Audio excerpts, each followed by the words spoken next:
கர்த்தருடைய பரிசுத்த நாமத்திற்கு மகிமை உண்டாவதாக. இந்த அருமையான தருணத்தில் கிறிஸ்து நாமத்தினோட எங்கள் சந்திப்பதில் மிகுந்த மகிழ்ச்சி அடைகிற ஒரு காரியத்தை குறித்து தியானிக்க போகிறோம். நீதிமொழிகள் 2ஆம் அதிகாரத்தில் 17வது வசனம் வாசிக்கலாமா? இச்சிகமான வார்த்தைகளை பேசும் அந்நிய பெண்ணாகிய பரஸ்திரிக்கு தப்பு வைக்கப்படுவாய். ஆமேன், ஹல்லேலூயா. இன்னைக்கு கர்த்தருடைய பிள்ளைகளே, இச்சிகமான வார்த்தை இல்லைங்களா, அந்நிய பெண் பரஸ்திரி இவர்களை குறித்து வாசிக்க போகிறோம், அதை தியானிக்க போகிறோம். இன்னைக்கு எக்கியிலேருந்து வருவோமா? பரஸ்திரி அப்படின்னா யார் அப்படின்னு பார்த்தீங்கன்னா, கர்த்தருடைய வார்த்தையை தெரிந்து கொள்ளாதவர்கள், கர்த்தருடைய வார்த்தையை தெரிந்து கொள்ளாதவர்கள். இன்னும் கொஞ்சம் விளக்கமாக பார்த்தோன்னா வழுவி போகிறவர்கள் அப்படின்னு அர்த்தம், சரிங்களா? அந்நிய பெண் அப்படின்ற கர்த்தர்கிட்டே வராதவங்க அந்நிய பெண்கள் இல்லைங்களா? இதெல்லாம் சொல்லும் பொழுதே ஒரு விஷயம் என்னன்னா, ஸ்திரீ அப்படின்னாலே சபை குறித்து சொல்லப்படுகிற காரியம் தான் ஸ்திரீ என்று வேதத்தில் அநேக இடங்கள் எழுதப்பட்டிருக்கிறது.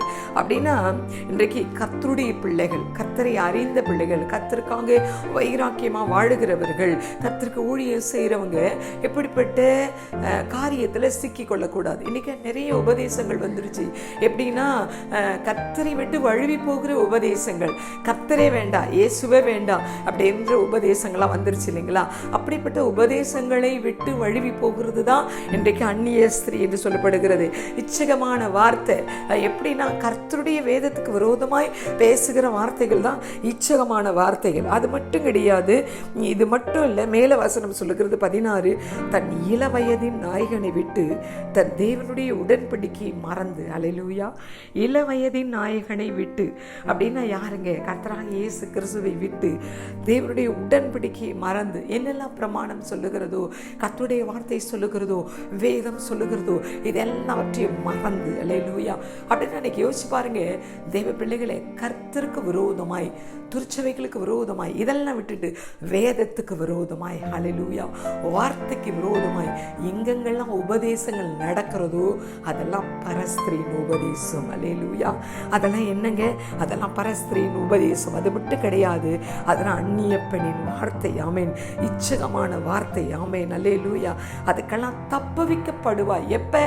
நம்ம கர்த்தருடைய வார்த்தையில் ஸ்ட்ராங்காக இருக்கும்போது, கர்த்தருடைய வார்த்தையில் நிலைத்து இருக்கும் பொழுது, ஆண்டவர் இந்த வார்த்தையை சொல்லி இருக்கிறார் அப்படின்னு நம்ம கண்டுகொள்ளும் பொழுது. ஆண்டவராக இயேசு கிறிஸ்துவ பிசாசு சோதிக்க வந்தான் இல்லைங்களா? 40 நாள் உபவாசம் இருந்து அவர் ஊழியத்தை ஸ்டார்ட் பண்ண வரும் பொழுது அவன் முட்டி மோதி அவர்கிட்ட நிற்கிறான். 3 விதமாக அவர் சோதித்தான் இல்லைங்களா? அந்த 3 விதமாக சோதிக்கும் பொழுது, நீங்கள் மத்தேயு 4ஆம் அதிகாரம் வாசிச்சு பாருங்க. 3 விதமாய் சோதிக்கும் பொழுது ஆண்டவர் எல்லாவற்றுக்கும் வசனத்தோடு பதில் கொடுத்தார். அதில் ஒன்று பார்க்கலாமா? அந்த கல்லுகளை அப்பமாக்கி சாப்பிடு அப்படின்னு சொல்கிறார். அவர் சொல்கிறாரு, மனுஷன் அப்பத்தினால் மாத்திரமல்ல, தேவனுடைய வாயிலிருந்து புறப்பட்டு வரும் ஒவ்வொரு வார்த்தையினாலும் பிழைப்பான் என்று எழுதி இருக்கிறதே. அல்லேலூயா. இன்னைக்கு யோசிச்சு பாருங்களேன், அந்த வசனம் தான் கிறிஸ்து இயேசுவையே பிசாசு ஜெயிக்க வைத்தது. அப்படின்னா நீங்களும் நானும் வசனத்தினாலே பிசாசை ஜெயிக்கலாமே. அல்லேலூயா. அதனால இன்றைக்கு வருகிற மாறுபாடான உபதேசத்திற்கு கொஞ்சம் தள்ளி இருங்க. அந்த உபதேசத்தை கண்டுகொள்ளுங்க, கண்டுபிடிங்க. ஆவியான துணையோடு கண்டுபிடித்து அந்த உபதேசத்திலிருந்து தள்ளி கர்த்தரை பின்பற்றுங்க, கர்த்தருக்குள்ளாக வாழ கற்றுக்கொள்ளுங்க. அதுதான் இன்றைக்கு கர்த்தர் நீதிமொழிகள் வாழியிலாக நம்மோடு கூட பேசியிருக்காரு. தொடர்ந்து தியானிக்கலாம், ஜெபிக்கலாமா? எங்கள் நல்ல தெய்வமே, இந்த நல்ல வேலைக்காய் நன்றி. இன்னைக்கு கர்த்தர் எங்க கூட பேசியிருக்கீங்கப்பா. ஆண்டவரே, நாங்கள் வசனத்தில் நிலைத்திருக்கணும். அந்நிய உபதேசத்திற்கும், ஆண்டவரே, இச்சகமான உபதேசத்திற்கும், பரஸ்திரியின் உபதேசத்திற்கும் நாங்கள் மாட்டிக்கொள்ளக்கூடாது. ஆண்டவரே, கர்த்தாவை இப்படிப்பட்ட காரியத்திலிருந்து எங்கள் திருச்சபைகளை காப்பாற்றுங்க, அந்த சின்னங்களை காப்பாற்றுங்க, தேசத்தை காப்பாற்றுங்க. ஆண்டவரே, கர்த்தாவே, உடைய வல்லத்த கரத்தில் ஒப்பு கொடுக்குற ஐயா. தேவாவியானுடைய மகிமை ஒவ்வொரு திருச்சபை மூட வேண்டுமாய், உலகத்தில் இருக்கிற எல்லா திருச்சபையும் உங்களுடைய ரத்தத்தினால் மூடி பாதுகாத்துக் கொள்ளுங்கப்பா. இதை கேட்க போகிற ஒவ்வொரு பிள்ளைகளையும் ஆசீர்வதிங்க. கிறிஸ்து நாமத்தில் செவித்து ஒப்பு கொடுக்கிறோம் எங்கள் நல்ல பிதாவே. ஆமென், ஆமென்.